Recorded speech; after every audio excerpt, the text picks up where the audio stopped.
Hi, this is Nikki Withers podcasting to you from the Sussex Newspaper. Yes, it's that time of year again. Men squeeze into dresses, wear fake boobs and far too much makeup. Fairy tales are converted into cringe-worthy comics. Popular songs are reworded, enabling tragic dance routines to successfully complement their humorous lyrics. Guns are thrown, water is squirted, and the audience is actually encouraged to be as boisterous as possible. Yup, it's panto season. But what does a typical panto involve? And I was chatting to a non-British friend of mine the other day. She said to me, what actually is this whole pantomime thing that people keep talking about? My initial response was to roll my eyes and wonder if I'd actually heard her right, but then I realised she was being serious. As I proceeded to explain the concept to her, I realised how truly bizarre the whole pantomime idea really is. Pantomimes are theatrical performances based on traditional fairy tales or legends. These are rarely retold in their standard form, but are adapted in many scenes to increase their comical value. The narrative is usually performed through song and dance, interspersed with slapstick comedy, cross-dressing, sexual innuendos and participation from the audience. Popular pantomimes include Cinderella, Aladdin, Dick Whittington and Snow White, while more recently others such as Jack and the Beanstalk, Babes in the Wood, Sleeping Beauty and Peter Pan have been making their stage appearances. Theatre organisations often invite celebrity guests to play the leading roles in their pantos, and this usually helps to draw in large and lively audiences. The original word, pantomimo, is thought to have come from Greece, where a group of performers mimicked, mimo, or panto, making pantomimo. These performances were narrated by a singer who would be accompanied throughout by one or more musical instrument.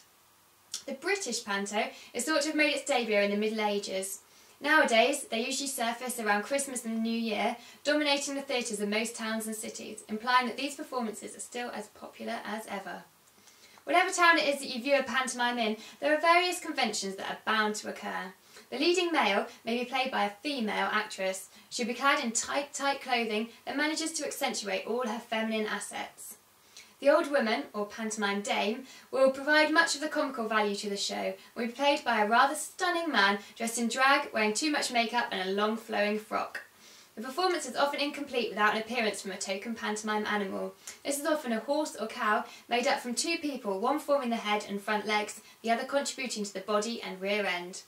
The villain of the performance enters from the stage left, encouraging boos and hisses from the audience, while the goodie appears from the stage right. Slapstick comedy is likely to feature at some point during the show, where the actors get the chance to make as much mess as excusably possible with various gooey substances. If you are heading to a panto, you'll need to prepare yourself to get involved. In addition to booing the villain or shouting, "He's behind you!" there'll be a lot of banterish, "Oh no he doesn't," and "Oh yes he does." Raucous singing, dancing and clapping is a must. Children are welcomed onto the stage, and if health and safety regulations are ignored, then sweets may be thrown into the audience. As fun as this all sounds, pantomimes bring with them various old superstitions. In addition to the tradition of baddies entering the left and goodies from the right, the lead boy and girl must always take their bow after all of the other performers at the end of the show.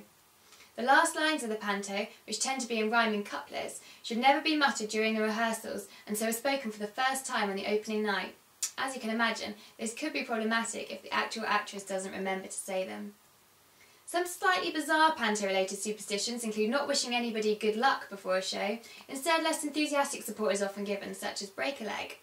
Whistling in the dressing room is a definite no-no, and if caught doing so, you should leave the room, turn around 3 times, knock and re-enter. Many performers even have good luck charms, and these are passed down year after year to the new performers. This festive season, Sussex is housing numerous pantomime performances. At the Hawth Theatre in Crawley, Julian Clary is the star of the ever-popular Cinderella. Leslie Grantham, otherwise known as EastEnders' Dirty Den, is in Hastings White Rock Theatre's performance of Aladdin, while Worthing's Connaught Theatre cast the former Corrie actress Tracy Shaw in Robinson Crusoe. Todd Carty and the Dream Team's Lucinda Kennard also feature in Worthing, adding to Cinderella cast at the Pavilion Theatre. The Capitol in Horsham is showing Cinderella with CBeebies presenter Justin Fletcher playing Buttons. Other local pantos include Sleeping Beauty at Butlins, Bognor Regis, Beauty and the Beast at the Pavilion Theatre in Helsham, Aladdin at East Grinstead's Chequer Mead Theatre and Babes in the Wood at St Mary's Social Centre in Lewes. So, wherever it is that you decide to go, and whatever it is you go and see, don't forget to warm up those vocals beforehand and prepare yourself for an evening of singing, dancing and cringe-worthy jokes that none of us will admit to liking, but that on the night will get all of us traditional Brits rolling our appreciative eyes and chuckling away in our comfy theatre seats. That's it for today. This has been Nikki Withers podcasting on behalf of the Sussex Newspaper. Good news for a great county.